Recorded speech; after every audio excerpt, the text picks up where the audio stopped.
Hello, and welcome to another episode of Faith and Reason. I know it's been ages, and I apologize for going quiet on you all, but I'm back, and I would want us to pick up right off from where we left off the last time.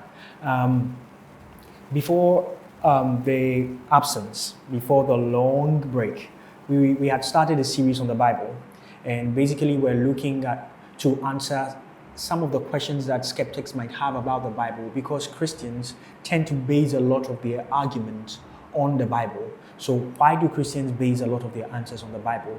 We started that series by looking at an overview of the Bible, the languages the Bible was written in. So we looked at the three languages the Bible was written in: Hebrew, Koine Greek, and Aramaic, and mentioned that if one wanted to have a very accurate understanding of the Bible, then it was important that we try to understand the original languages that the Bible was written in. And then we went on to the next episode, where we looked at the Tanakh, or the Bible that Jesus read in his day, the Torah, the Nevi'im, and the Ketuvim, and looked at how the books were ordered. And they are basically the same books in what we call the Old Testament, the Hebrew scriptures, basically. And yet they just are differently ordered. So Jesus basically read that Old Testament. I've said that basically jokingly that the Jews don't exactly call their Bible the Old Testament. They just refer to it as the scriptures. But for some reason, we have made a distinction, in the books that happened before the advent of Jesus as the Old Testament, and then the books from the advent of Jesus to Revelation as the New Testament. And then we went on in our third episode to look at the New Testament, looked at the criteria that were used to select the books that would make up the New Testament. So the Gospels, the Epistles, the book of Acts, the book of Revelation, basically. How did they get those? So we mentioned three criteria that was used by the early church. We mentioned apostolic authorship, which is that the book that was in contention had to have been written by an apostle of Jesus, or someone who was supervised by someone who directly was commissioned by Jesus. And then we mentioned general orthodoxy, that the content of the book had to be in line with the general counsel of the scriptures as they had in their day, which was basically Genesis to Malachi. And then we also mentioned universal acceptance by the churches at the time, so that if the churches at the time accepted the book as authoritative for Christian living, then of course they were going to use that book or add that book to the canon. So those were the three things we talked about. And basically that's about how far we went before the long break. So on this next episode, we are basically going to look at whether we can really trust the Bible to be what the original authors wrote. So are the manuscripts that were written originally what we have today, basically in our Bibles? Can we trust the Bible to be what the authors wrote? That's basically what we are going to look at today. And that's if we have some time. If not, we're probably going to have the rest of it on another episode. But yes, so Christians have appealed to the authority of the Bible basically throughout the life of the church, or since the canon was closed. Christians have appealed to the authority of the Bible as instructive for Christian living, as instructive for their morality. And yet skeptics have mocked Christians for looking to an outdated document, to form their opinions on life. Because Christians basically revolve a lot of their lives and their opinions on the Bible. There are whole Christian groups who push against national policies simply because the Bible says otherwise than the policy is saying, basically. And while you can push back and say, well, the mockery of the Bible is out of place because if the Bible was really outdated, then why has it been banned in so many countries of the world? Well, while I get why Christians would say that, it's easy to see how a skeptic can retort against that. And basically, he's going to say, well, no other ancient book has been used has been shoved down their throat. That is to say, no other ancient book has been shoved down their throat and basically being used to tell them how to live their lives or pressurize them into changing their ways. Nobody picks up Homer's Odyssey or Homer's Iliad and says, I'm going to base my opinions on life on these books. But basically Christians do that. So they will tend to push back against Christians, and then the book they refer to when they want to make decisions on life. You basically get that. So you see then that when it comes to unbelievers, we are supposed to be more tactical.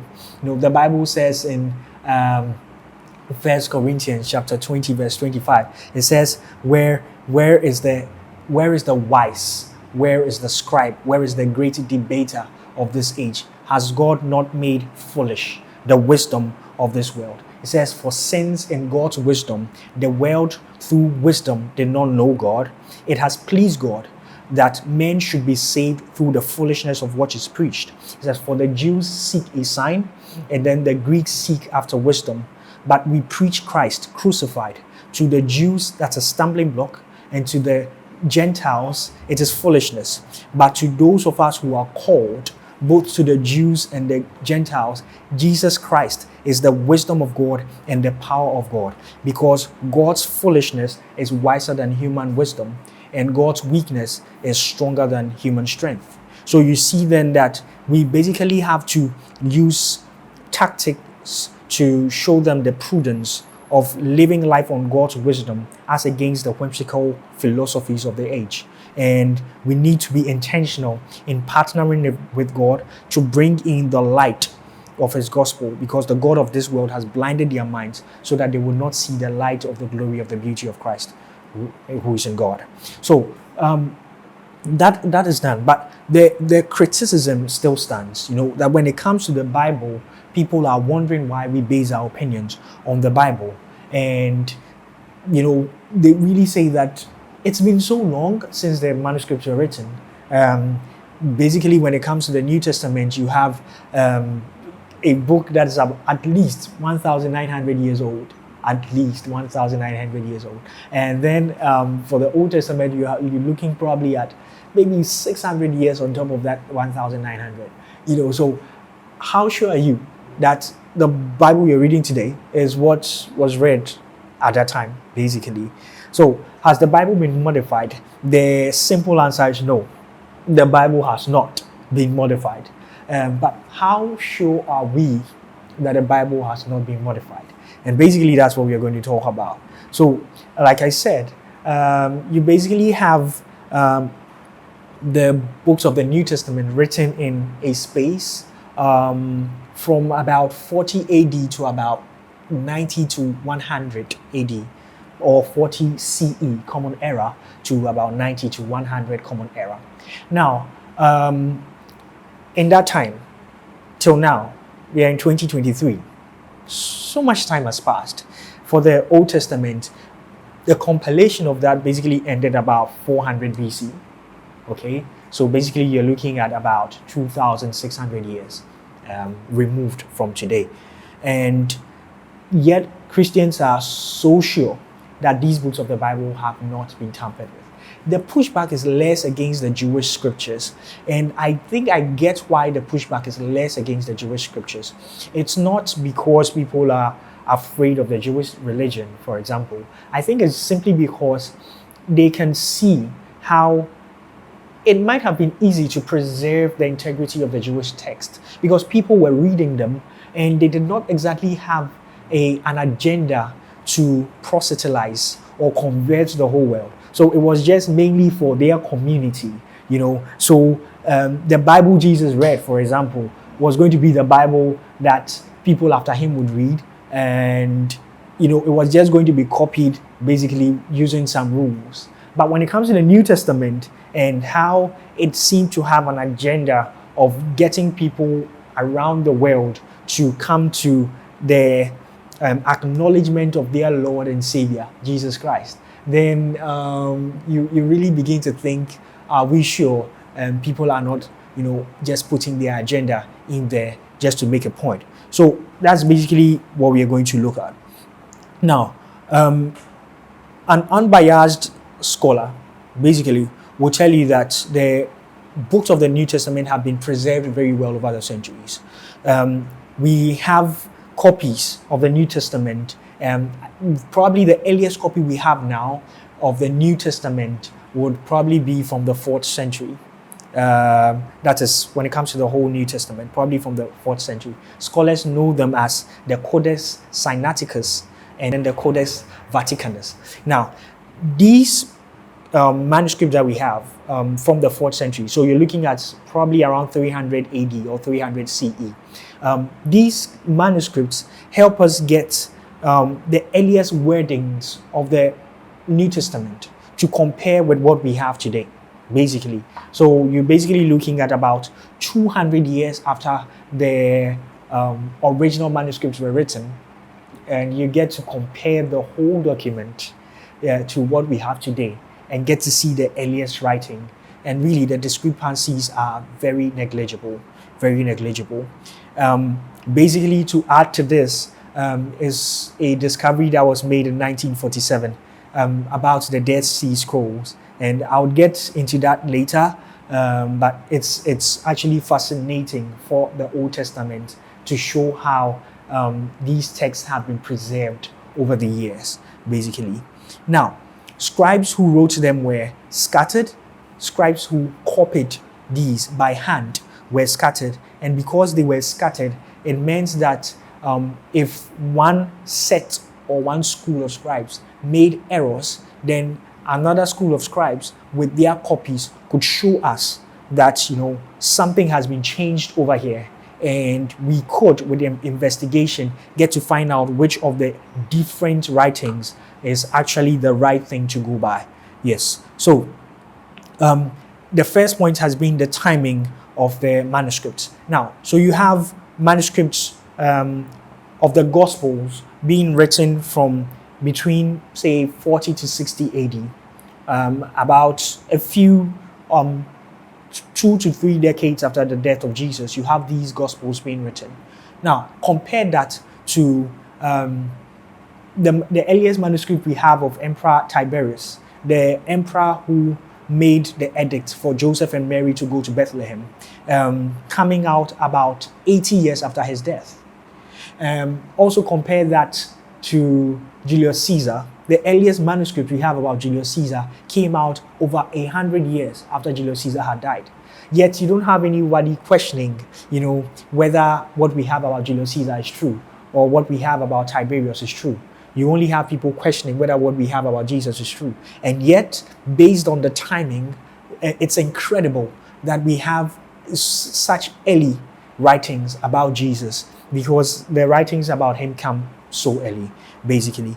And beyond the manuscripts and how they came, how are we sure that they were copied so well? Well, the textual variants that we encounter in our current copies of the Bible and the early manuscripts are basically about single letters and grammatical errors. So when the scribes copied, they usually copied by hand, and other scribes would proofread the material while he's copying, because they didn't have machines to do the copying. So they would go over these things with a very rigorous set of regulations, and wherever they saw an error, they were going to put their initials by it to at least show that they had owned their mistake. And it helped other scribes, when they were copying, know that an error had appeared here. If they were going to input any commentary in the text, they would usually put that in brackets to show that this was not part of the original thing we were copying, and we just think this should be here. So there was a lot of integrity going on. What we know about the scribes is that they were not going to try to author things that were not in the original manuscripts they were copying. The scribes were very honest people who went about their work, and they were very good at replicating what they had to do. Take the Hebrew scriptures, for example. You had Talmudists and people called Masoretes. Now, these Talmudists and Masoretes were responsible for copying or reproducing the Hebrew text. So the Talmudists reproduced the Hebrew text from 270 AD to 500 AD. And then the Masoretists took over from 500 AD to 900 AD. So we had, for a very long time, the copies of the Bible that we had, the oldest copies of the Bible that we had were from about 900 AD. That's about 1,000 years old, basically. And then in 1947, I told you I was going to talk about the Dead Sea Scrolls. So there's a shepherd boy who is tending his sheep, and he's just around these caves, around the Dead Sea. And he is bored, he's just throwing stones around and throws a stone into a cave. And when he throws that stone into that cave, he hears pots break. So he gets inside to investigate, and he goes there and he finds the most amazing discovery. Pots, jars, containing bound leather with text in them. Leather bound with text in them. And they find that these are Old Testament manuscripts. Now, archaeologists get there, Bible scholars get there, and they compare them with the copies of the Old Testament we have from 900 AD. Now, and they see that what they found in the Dead Sea Scrolls that they found date back to the 3rd century before Christ up to the 1st century after his death. So we have 3rd century before Christ was born and 180. Well, I really shouldn't say before Christ was born, because really that's not how the dates work. But 3rd century before Christ, 3rd century, 1st century CE is when we have these Old Testament manuscripts from the Dead Sea Scrolls. And when you compare them to what we had from 900 AD, the similarities are mind-boggling. Take Isaiah 53, for example, that famous chapter that starts with who has believed our report, and to whom has the arm of the Lord been revealed, of that famous chapter. Now, when you compare Isaiah 53 from the 3rd century BC to 900 AD, as was copied by the Talmudists and the Masoretes, there were only about 17 letter discrepancies. The text had not changed. The meaning of the text had not changed. In fact, some scholars argue that the discrepancies we see in the letters were due to pen slips. Basically, look at that. That's incredible for over 1,000 years of copying something by hand, rule by rule, because they had rigorous sets of regulations that they had to go through. Some of them had to count the letters, the number of times an alphabet occurred in a particular book, so that if you were copying the book of Jeremiah, for example, and you wanted to ensure that you had copied it right, how many times did a particular alphabet occur in the book of Jeremiah? You look at what you are copying from, and you look at what you have copied, and ensure that you have the same number of alphabets. If you pick up the Pentateuch, the first 5 books of the Bible, you look for the middle alphabet. So you've counted all the letters, and you try to look for the middle letter of the Pentateuch and compare that to yours to be sure you have hand copied it so well. In fact, sometimes they did it for the whole Hebrew text. So you look at the whole Hebrew scriptures, try to find the middle letter of the Hebrew text and compare that to yours to be sure that you also have that same letter as the middle letter of the Hebrew text that you've copied. Incredible stuff. Incredible stuff. So you could see that there was a lot of dedication given to hand copying these books to ensure that what we received would not be a forgery or would not be something strange, from what we had. It's something you really cannot get over, really, how these scribes ensured that they could be proud of the work they did, and we could stand years later to marvel at how these books were passed on to us, But yes, while we probably might bask in the ability of the scribes to copy these books so well, and the Bible actually passing the test of historicity or the test of integrity when it comes to whether the books have been forged, you can see that the skeptic might pick up from there and ask a further question. The further question might be that, okay, the manuscripts have not been changed, they've been copied so well. But even though the texts have been copied so well, maybe we were not supposed to take the text at face value. Maybe the texts were written deceptively. Maybe the texts were written with an agenda. So we just will not take that to be true. People will not take the Bible to be true simply because the manuscripts were copied right. So how do you let people know that they can still believe the Bible even when they push back beyond the argument of forged manuscripts or outdated manuscripts. That's what we'll discuss on our next episode. Thank you for coming back to see this video, even after so many months of going silent on you. See you soon, and watch out for the next episode. Remember, it's Faith and Reason, where we discuss issues of faith, theology, and apologetics from a Christian perspective. See you on the next episode.